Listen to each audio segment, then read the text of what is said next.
share screen.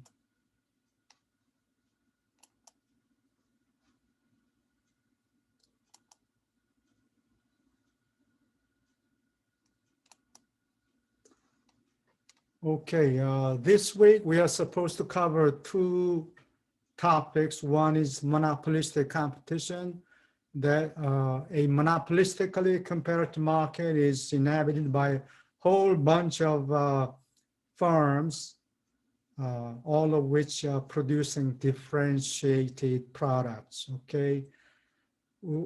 Today we are covering the other remaining topic, oligopoly. And I think this is the most exciting chapter in the theory of microeconomics because there are so many variables affecting a firm's production or pricing decisions. Oligopoly. Oligo means in Greek a few. So it could involve 2 sellers, 3 sellers, 4 sellers, several sellers, etc. Okay. Poly comes from the Greek word polein, meaning sell. So oligopoly means there are a few sellers in the market. What are the oligopolistic industries? Here are some examples prepared by Top Hat. Anything that human beings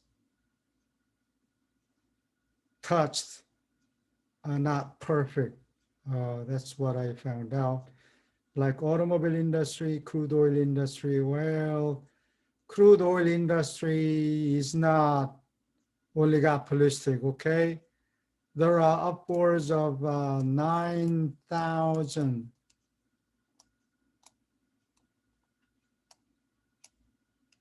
oil and natural gas producers in the United States alone, let alone the rest of the world. So 9,000 is not exactly oligopoly, okay? This would be a competitive industry. We have been brainwashed, I guess. Oil companies are rich, they are filthy rich. We need to break them up, etc., to lower their profits and so on. These are, they don't have, they are not justified on the grounds of the empirical evidences. Gasoline industry, same thing. Banking industry, well, they are basically providing the same services or slightly differentiated services. Airline industry, well, maybe products are differentiated a little bit. Some airlines like United Airlines don't have good meals. So if you are flying United Air for intercontinental flights, you don't want to ruin your appetite. Computer hard drives, well, no. Computer hard drive industry is going out of business. Now SSD drives are in vogue. Solid state drives, they are much faster, and they will replacing the computer hard drives this year or the next. They're going downhill. So some of these examples are kind of outdated. What are the features of oligopolies? Because there are only a few firms, there must be significant and large entry and exit barriers. As I mentioned a few minutes ago, the crude oil industry is not oligopolistic. 9,000 doesn't seems to be a lot of firms rather than a few firms. When we say a few firms, it could be 10, 20, not over 100. Well, special exceptions could be made in some cases, but 9,000 seems to be a large number of firms, okay? The products could be differentiated, like like that in cars and trucks industry. And a few firms are competing. And before you make any significant moves, you want to watch what others are doing. Are you when nobody else is following suit, are you willing to raise the price? And if nobody follows suit, you will be exposed and you will be losing your old customers, okay? So firms recognize that they are interdependent. One day you see a demand curve like this, and the next day after you raise the price, you will see the whole demand curve disappear. There was a CEO of TV dinners some years ago. TV dinners were sold for $1 a piece. All these blue collar workers came home and warmed their TV dinners in the oven, and this was a good option for blue collar workers. It was very popular. So one day this new CEO decided to raise the price by a quarter, and then his entire demand curve disappeared subsequently. So eventually he had to acknowledge his mistake and reversed his pricing decision. Because there are only a few firms, it's possible for them to earn positive economic profits in the short run as well as in the long run, okay? So, of course, we will be considering the case of collusion. Collusion is outlawed in the United States, but there are many oligopolies that exist outside the US territory, and we don't have any say over their collusion, like OPEC, Organization of Petroleum Exporting Countries. So these oligopolies openly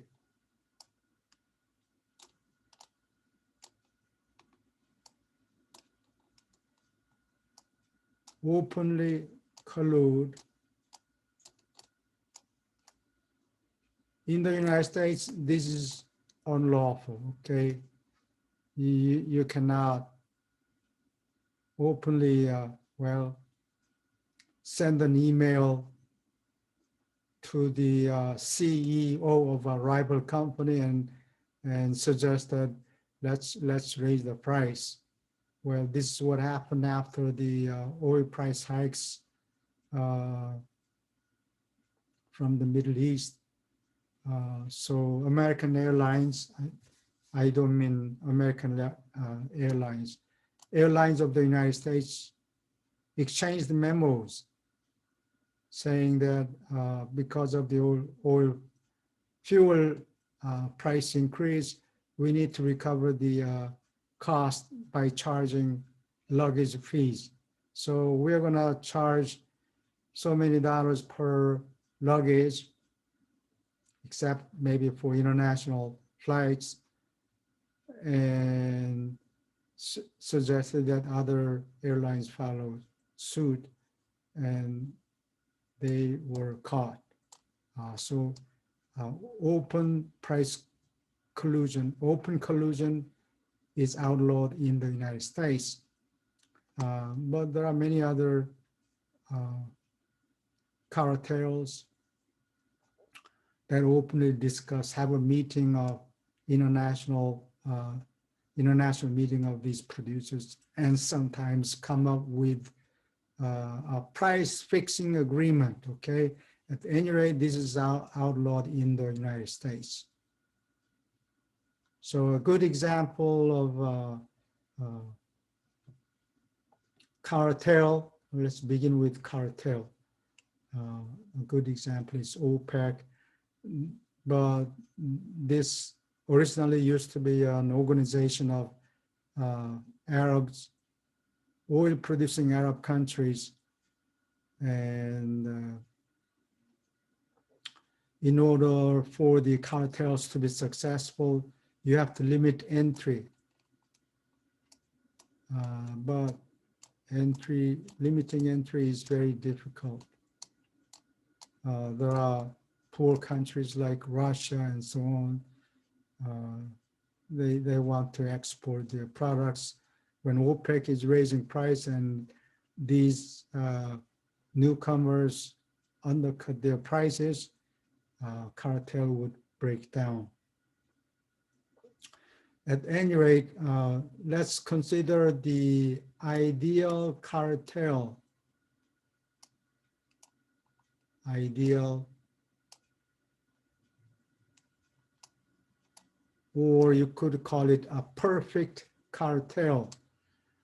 A perfect cartel or an ideal cartel means there is an cartel headquarters which acts like the patriarch of several firms. The father knows what is best for all these companies, and he suggests allocation of these outputs. And their goal is to maximize joint profit. And the father says, we are all brothers, Arab brothers. Why don't you cut your output by 10%? Everybody 10%. And that will raise the price, and every one of us will be made better off, okay? That's their goal is to maximize joint profit and allocate the outputs among cartel members accordingly, okay? So this is basically a monopoly solution. If there are two firms, for instance, if they have identical costs, why not share the outputs half and half?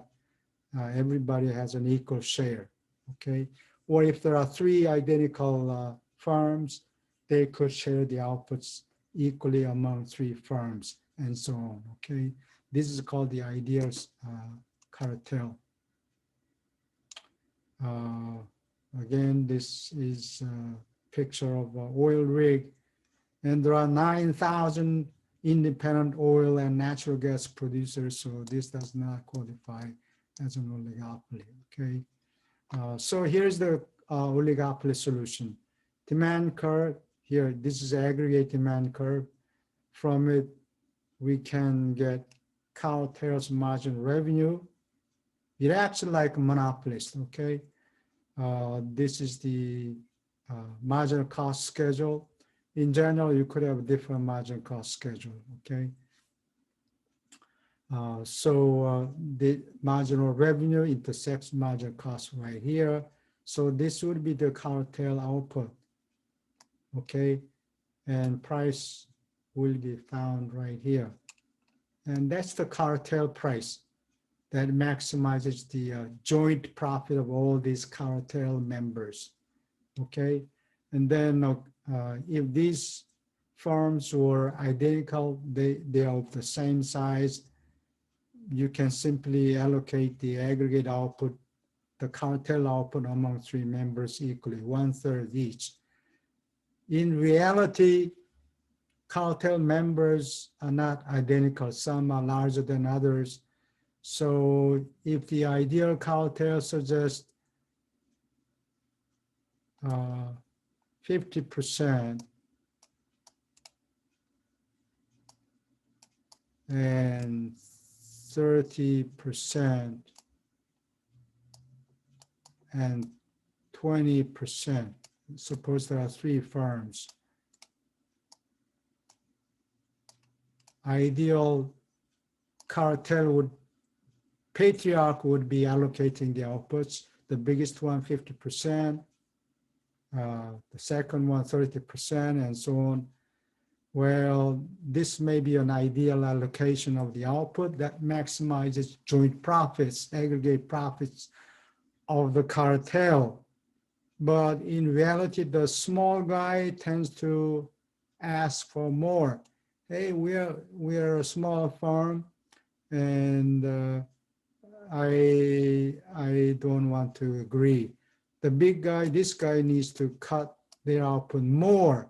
I'm small, I'm reluctant to cut my output by 10%. Maybe this guy should cut his output by 20% and so on. So usually the small guys are able to persuade the big ones to cut their outputs more than proportionately, okay? So little farms tend to get a larger share than their ideal shares would indicate. And the big ones like Saudi Arabia goes along with it, with such a suggestion in general, because if you don't agree, then there will be price war and he will be the big loser, okay? Small guys, whether they have an agreement or not, its impact is not going to be that much. So small producers tend to suffer less than the big firms like Saudi Arabia, okay? Here are some multiple choice questions. Which of the following is a characteristic of an oligopoly? Firms are interdependent. They are not independent. They are interdependent.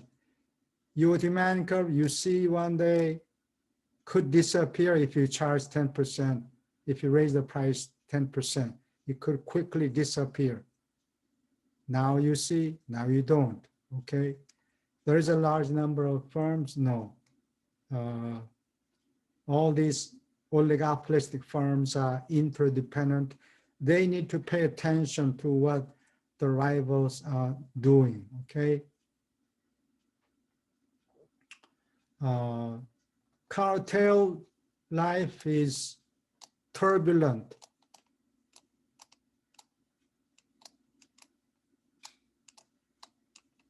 Turbulent.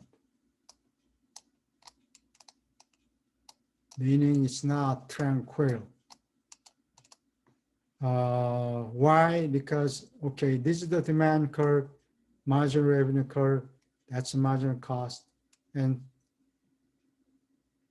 okay, they don't have to share output equally. This is the cartel price, which is higher than marginal cost, right? So here's a big gap between price and marginal cost.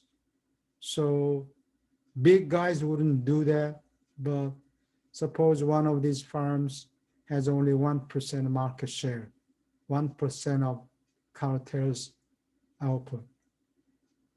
Well, there's a big temptation. Price exceeds marginal cost. So if you increase your output a little bit, your profit is going to rise a lot.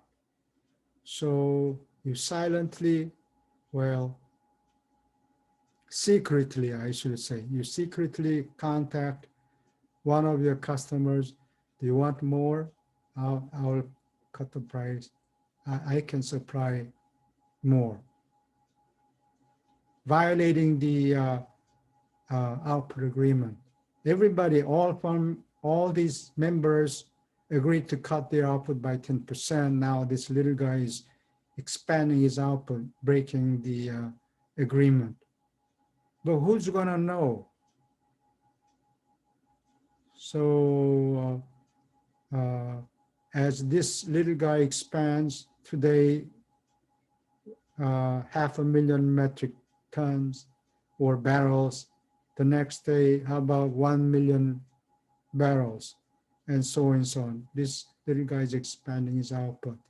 And the big one over there is going to notice that he's not selling much. And talk to another smaller brother, what's happening? And we're not selling very much. So as they exchange information, they conjecture rightly that this little guy is cheating. Okay, so, oh yeah, if you're cheating, I'm going to punish you. So he undercuts this price, and inundate the market with more oil so that this little guy goes out of business. So that's why they have a turbulent life.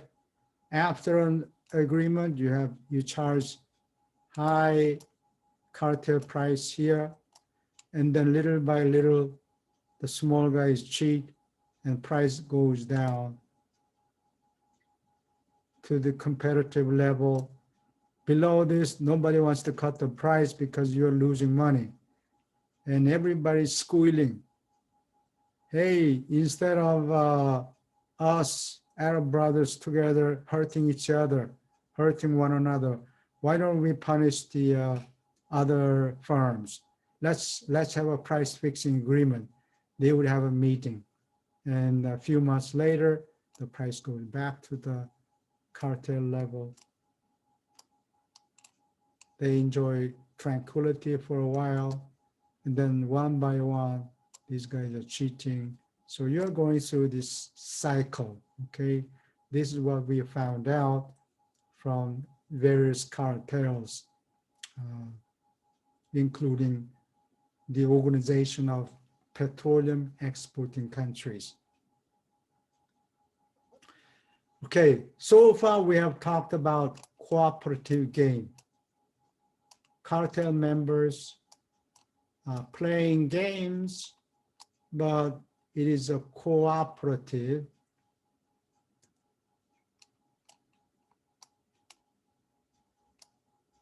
Whether that requires a verbal, explicit communication or not, that's outside the question. Sometimes two firms can perfectly communicate without words. Cooperative, or they could join a chat room somewhere and secretly exchange these agreements, and U.S. Antitrust Division cannot keep track of all these communications. So these are OPEC and ideal cartels are cooperative game. Okay. A more general game is non-cooperative. Okay. General game theory is non-cooperative game. So two firms, several firms are competing without verbal or written communication. Let's do this, let's do that. No, without such communications, they are competing as if the rivals are not related. Rivals are not your brothers or relatives. So strategic choices could be made. So in the basic game theory setup, there are many player games. A special case would be duopoly, two-person games, two-person non-cooperative games. There are many different kinds of, there are practically more than 100 game theory solutions, okay? Because depending on the assumptions they make about the behavior of the rival firms. So in a typical example mentioned in the textbook, you have two players, Ford and GM, and Ford has two options. Stick with the price, don't change price, or lower the price. No change in price or lower the price. Likewise, GM has two options, no change in price or lower the price. Depending on that, you have this is sometimes called payoff matrix.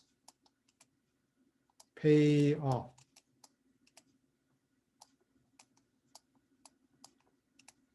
How your payoff in this example is, in this story is profit. So Ford's profit depends on his output and the rival's output. GM's profit, denoted by capital Pi, Greek letter capital Pi, also depends on the outputs of these two firms. Ford chooses X, GM chooses Y, and their profit depends on what the rival firm is doing, okay? Ford maximizes little pi, GM maximizes capital Pi, choosing their own decision variables, X or Y, okay? This is the general story, okay? So here's a payoff matrix. If there's no change in price here, no change in price there, then these firms' profit will be $10 million versus $20 million, etc. Okay, so these are payoff matrix, basically containing profits of these two firms. Okay, so what would be the best solution? Let me switch gears. In this diagram, I am plotting the Ford's output. X is measured on the x-axis. GM's output, Y, is measured on the vertical axis. So basically, these games produce two reaction functions or best response functions. So this is Ford's reaction function. If GM is not there, I'm going to choose monopoly solution right there. If GM produces over here, then I will produce this much, etc. This is best response function of Ford, and that is best response function of GM. And the intersection of these two yields so-called Cournot equilibrium, or sometimes we call it Cournot-Nash equilibrium, named after John Nash, professor of economics at Princeton University. And there is a movie made about him because he was the first to find this non-cooperative solution, okay? There is a movie, the title is called A Beautiful Mind. Princeton University professor devised this solution, and then in the movie it goes crazy and so on. But eventually he recovered and he was honored, got a Nobel Prize, I think, yeah.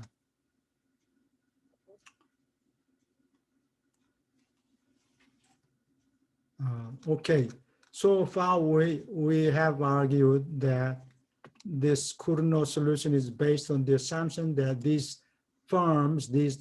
two firms compete in terms of output. Okay, output. Ford chooses X, GM chooses Y, and how to choose? Well, they play this game and eventually arrive at the so-called Cournot equilibrium.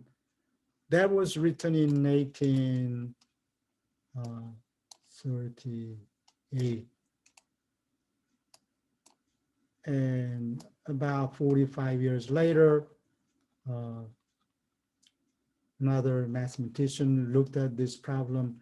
Why should firm choose compete in terms of quantity? Why not use price as the choice variable, as the strategic variable?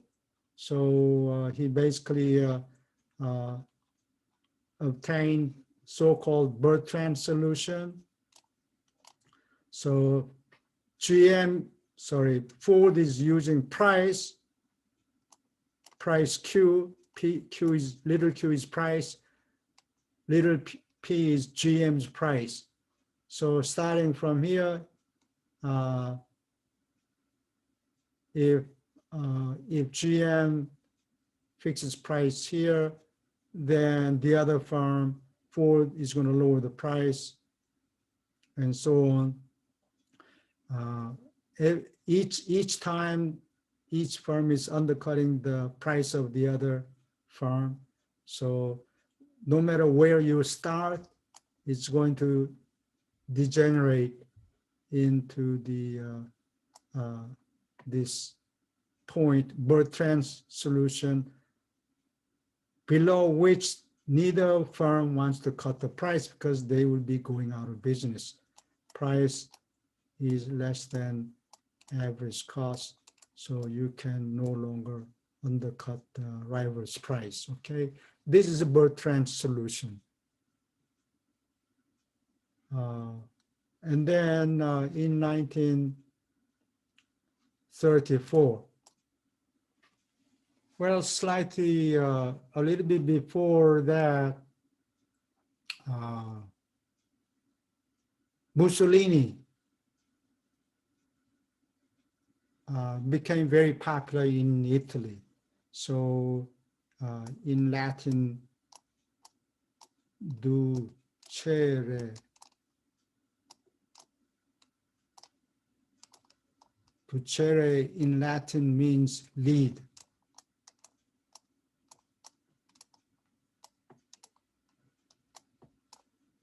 So Mussolini distinguished himself by giving himself a title, Il Duce.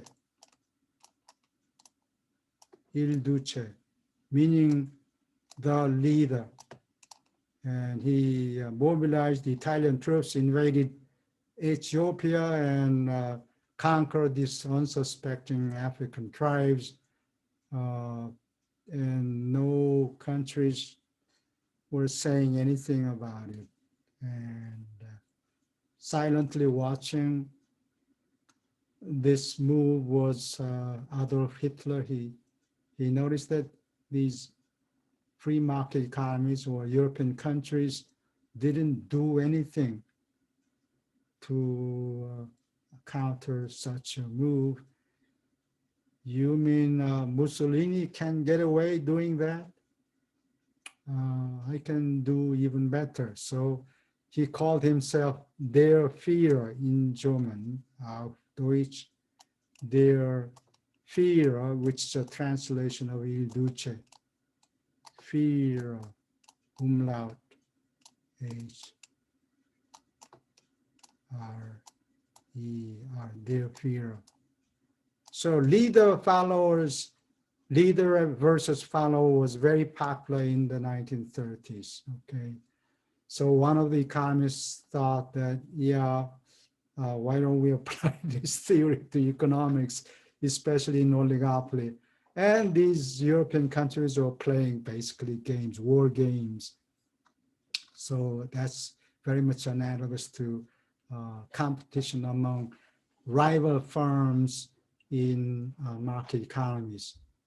So in 1934, Stackelberg devised a solution. Why these two firms playing followers? So if this is rival firm GM, if this is GM's reaction function or best response function, why not choose the best point along this GM response function? So that will be here. So here, Ford becomes the leader and GM becomes follower, okay? Now, after providing this solution, he also examined the special case when both do not agree. And each firm tries, hey, Henry Ford, why are you trying to become a leader? I'm the bigger firm, I can be the leader. So sometimes GM would be choosing his own leader solution, and Ford chooses his own leader solution, and that would be so-called chicken game. In other words, both of them are worse off. Both are losing. profits. Both are going out of business. So this scenario is made popular because of the 1955 movie called Rebel Without a Cause. James Dean. James Dean is the rebel. James Dean. He died young. He was a very popular, very handsome guy. And in that movie, you should rent that movie and watch it.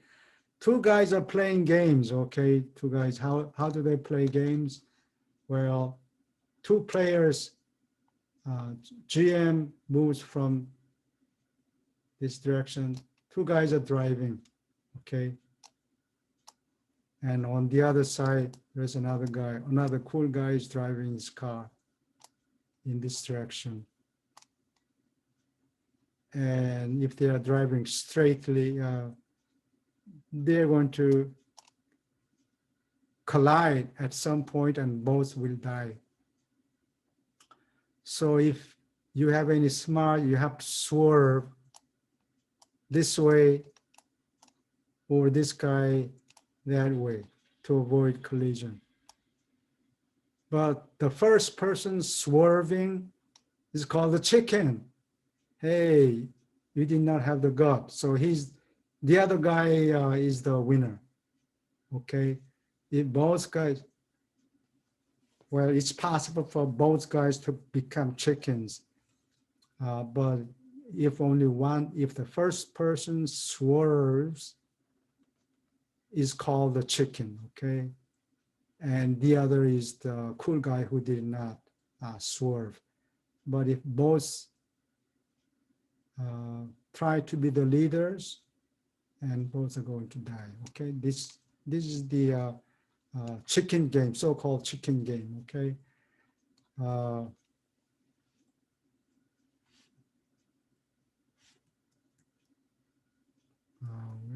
did I have it?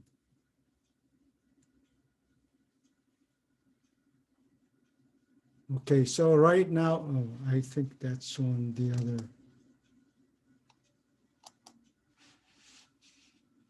transparency.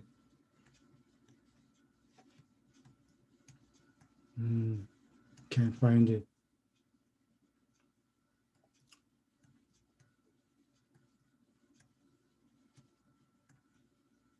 So there are, in semiconductor industry, they're playing chicken games.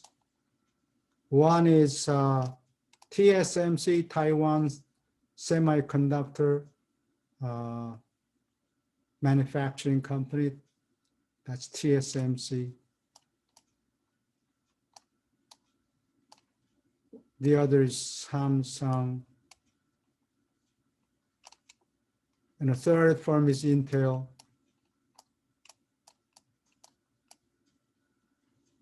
Intel is famous for manufacturing CPUs for personal computers and so on. They were trying to, these three firms are competing in terms of quality. I forgot to mention that you can compete in terms of output or capacity or price competition. You can compete in terms of price, or the other third one will be quality. So when these firms were making were producing semiconductors using 7 or 5 nanometer chips, Intel gave up last month. We're not going to do this anymore. We don't have the capacity. So these two other firms are playing chicken games at the moment. Maybe both will survive. Maybe one of them will die. We don't know. That remains to be seen. But these firms, these firms comprise a special case where they compete not in terms of output or price, but main tool of competition is quality. So they are competing in terms of 7 nanometer, and then after that maybe 5 or 3. These are planning stage yet as yet. Okay, as of today, they are still competing. We don't know what the configuration would be, but then we'll find out in a couple of years or so. Okay, any questions? Okay, you have an exam this Friday.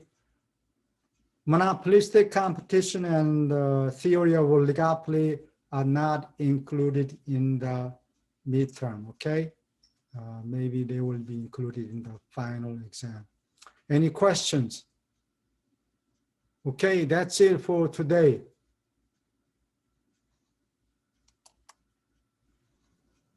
Thank you. You're welcome. Thank you. Thank you.